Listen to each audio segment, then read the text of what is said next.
Greetings and salutations, everybody. My name is Peter, and this is a new show and tell by me. And today we'll be talking about an Invicta Hydromax Reserve.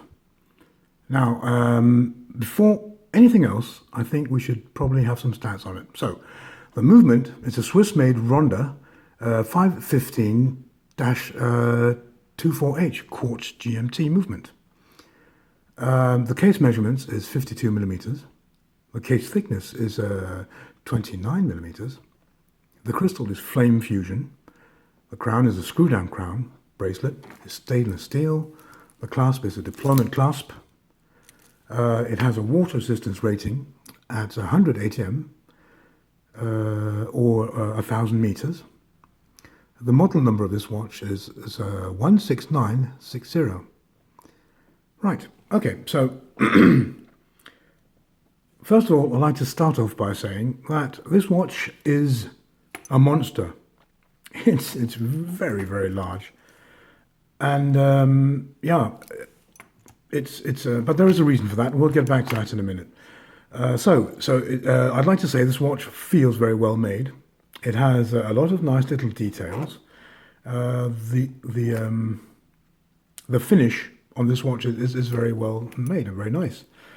It has a lot of nice little details which I enjoy, as you can see here. And generally speaking, when you handle this watch, it does emanate, a very well-built vibe. And you have the little skull dude with a very funky little hat on. The reason for that, I'm not quite sure. But I'd like to say that I've had four or five Invictas in my life, and not one of them has ever let me down. I know there is a massive discussion online about Invicta, and they're very they have a very different definition of Swiss made than many other people have, and I'm not going to go into that argument. There's also terrible things have been said about Invicta's customer service. Again, I can't talk about that because I haven't tried it, so I'm not going to. But I can say that the 4 or 5 Invictas that I have had haven't let me down in any way. So I think the quality of this watch and the build is very good. Sorry. So with that said, I'd like to say, why does this watch have to be so thick? Well, apparently, this is a homage to James Cameron's Rolex Deep Sea Challenge. Now, for those of you who have not seen it, it's a documentary about James Cameron, who is the guy behind Titanic, the director of Titanic and so on. It's a documentary about James Cameron who decides to build his own submersible to go to the bottom of the Mariana Trench. And, and this is something that people with ridiculous sums of money suddenly decide to do, either build a rocket and go into space, like the owner of Virgin Records, or, the other way around, go down to the bottom of the Mariana Trench. And that's super, guys. Continue to do that. So us who haven't got 2 dimes to rub together can sit and dream along and enjoy it. Anyway, so Invicta have built a homage for that watch. And this is why, this has approximately the same proportions as the Rolex that goes on James Cameron's submersible on the robot arm outside, the pressure, obviously. And when he gets down to the bottom at 12,000 meters, he checks the watch on the robot arm and it's still working.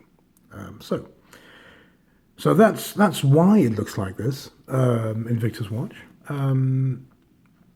I think this is probably, this is the explanation, but it's probably, in my opinion, the biggest problem with this watch.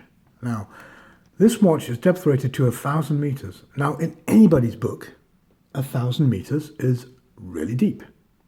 And it is. But James Cameron's Rolex was has the same measurements, but is depth rated to 12,000 meters. And I'm just thinking, Invicta, if they wanted to build a monstrosity like this, and especially if it's supposed to be a homage to a Rolex that goes down to 12,000 meters, I mean, why didn't they make it? I mean, they could have made it. They could have given it a 4,000 meter depth rating. You know, I mean, this watch from Borealis is 2,000 meter depth rating. And look at it. I mean, look at it compared to this. The technology is around to make watches that can go much deeper than 1,000 meters without them looking like a gargantuan monster from the deep. And when you wear this watch, every time I wear this watch, I get struck by a sort of, well, it's sort of a 50-50 feeling of either being ridiculous and the other half of, but why? You see, it looks kind of cool like this, but if you do like this, that's when the ridiculous part comes up.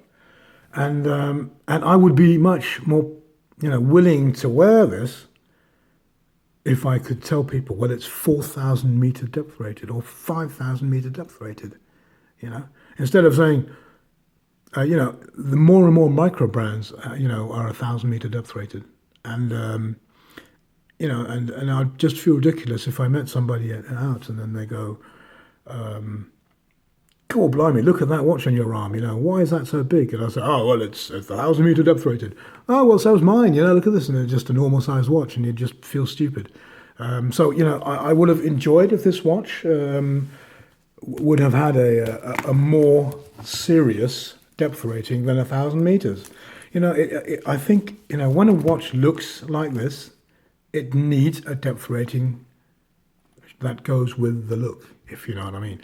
You see this watch, and you don't think 1,000 meter depth rating. You think, wow, that should probably be able to go 5,000 meters down or something like that. So therein lies my problem with this watch. I like to give Invicta a thumbs up for daring go ahead and build a watch like this. It's you've got to have balls if you decide to build a homage watch to a Rolex, especially the one from the Deep Sea Challenge. So good on you for that. I just don't think they went all the way. And they should have gone all out and said, fine. Obviously, they can't build a watch, or they could, but probably it'd be much too expensive for Invicta to then sell at a low price. Obviously, they can't build a watch that goes to 12,000 meters down, but they could have made one 4,000 meters or 5,000 meters. That's well within the technology of today, and without this watch having to cost a lot more than it costs now. And then then it would have been.